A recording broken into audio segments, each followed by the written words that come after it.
I don't know. I have like vivid because I have so little sports. Oh, that's why. Highlights For sure. I remember that plays for the same reason. Yeah. Man. I remember plays because our bank of them It's so small, tiny. I have it like basically a bank from like 4th grade through high school.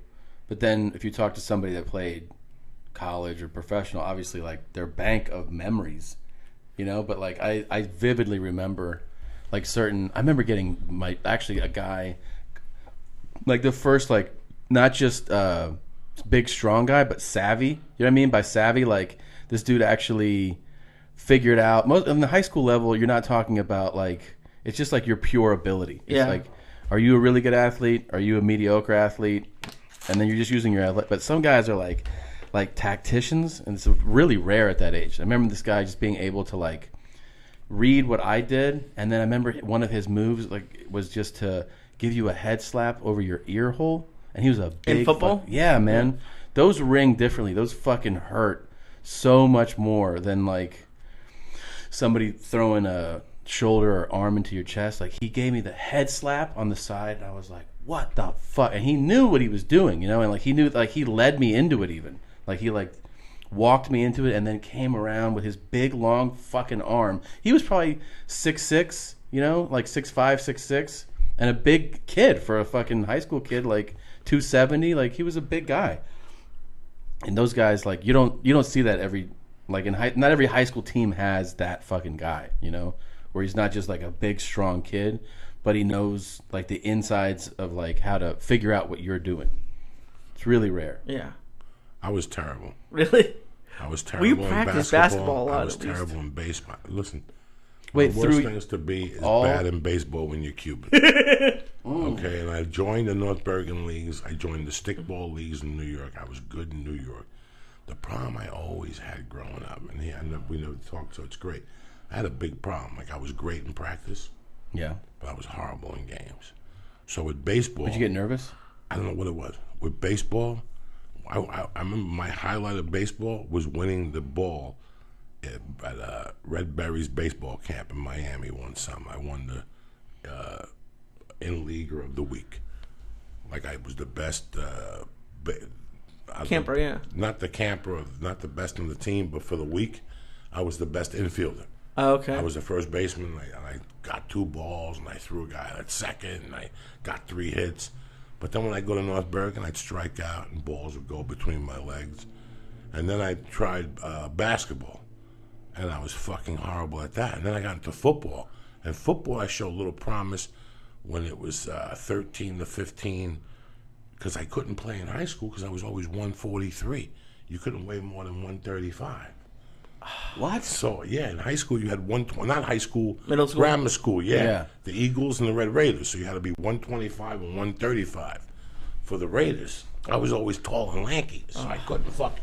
And my bones were heavy, so I didn't. Joey Diaz, tall and lanky. Didn't you see the picture? You saw the pictures from freshman year? Yeah, no. He saw real pictures. Another one. Okay. With my needle shoulders. I used to have those my freshman year.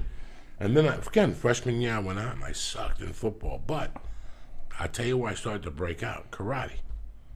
I would go to karate, and I went to karate so much during the week that obviously you get good. So I would go to those little 5th grade, 6th grade tournaments, point sparring, and I would do good. Yeah. Not as good as I do in the fucking class, though. In the class, I always had great endurance, and I always had flexibility. So I was into these nice little kung fu kicks and shit. But in tournaments, guys would kick my legs and shit like that, and it was a different game. Yeah. I would have to fight guys that weren't good at kicking legs. I would have to pick my bracket, and, I knew how to convince the fucking, So that's what made. Then basketball was where hard work came in. I knew I was bad, and I was so bad that I wrote to every college coach that I admired. I got a book, and I wrote to Duke, to Bill Foster. I wrote to Dean Smith. You wrote him letters? Wrote him letters. The guy from Syracuse, Marty Head, he's been there for 30,000 years. Not Marty, I forget what his name is. Jim. Calhoun? No, that's UConn. Boeheim. Jim Boeheim, I wrote him a letter in 77, 78, and they all sent me packages on how to improve. They did? Table, yeah. That's something about, there's some quality about a real coach. These coaches all had packages at that time because they're recruits. Then I went to 5-star. I went to Willis Reed basketball camp. Then I went to Boo's basketball camp. And then I went to another bat, and I was really good. By the time I got to the 8th grade, people were like, what the fuck happened? It was all summer long. It was riding a bicycle with a basketball in the middle, up and down hills, go home, eat dinner, sit against the wall, and eat dinner, work on my defense, go back to the court. And, I read that Jerry West took 300 jump shots a day. Done. 300 jump shots is how I started my morning. I wouldn't even go play till I hit 300 jump shots. And then I get on the bicycle and go to Union City, West New York, and you always was in front. And it's just like comedy. Yeah. That was the first blueprint of my comedy career. You want to get good, you got to go to West New York. You got to go in the morning. You got to wait to get picked. And once they pick you, you better hoop. Because if you don't hoop, they're never going to pick you again for another year. Oh, we had that white motherfucker. He can't hoop. I used to take a bus to Hoboken. I used to fucking go everywhere. And then we started going into the city. Fuck it. Freshman year, 3 white boys. Let's go into the boogie down. We go up there, get a nickel bag, smoke a fucking number, and play with the black dudes. But you had to cover your ass for them to have your back. If you didn't do well or you started trouble, you couldn't come back. So that's how I did it. So you were playing ball in the city doing this shit? Fuck yeah. All the way. Then once I went to freshman year, the dream got fucked up. I smoked some reefer. I did a little crystal THC. And I went to see the New Barbarians with Mick Jagger and with Ron Wood and the New Barbarians, and that was it. That's fucking badass. Joey running the courts in fucking the Bronx. Do you guys remember the worst that you ever did? Would you guys play for money?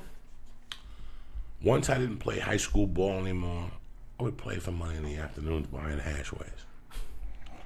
$10, $20, and I would always be like, I'm hurt. I'm not doing this no more. So guys would always, like the guys in the bar, would have a couple drinks, and we'd get them for $1 a blow and shit. And one day it was a situation. The guy went to his car and got a chain.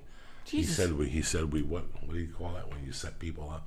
Oh yeah. Yeah, we were a ringer or something. Yeah, we were ringers. We would set motherfuckers up. But I remember one time being out of high school and being a drug dealer and a criminal and going to a party in Secaucus.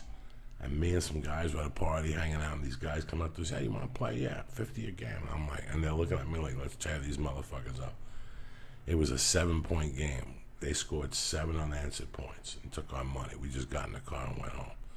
We couldn't even believe it. These guys were sensational. Where was it? Irish guys in Secaucus. Really? These white dudes just took it. What the fuck? All right, 1-0. 2-0. And here's the crazy thing, guys. We were 18, 19. Yeah. These guys were men. These guys are like 28. Just took our fucking $50.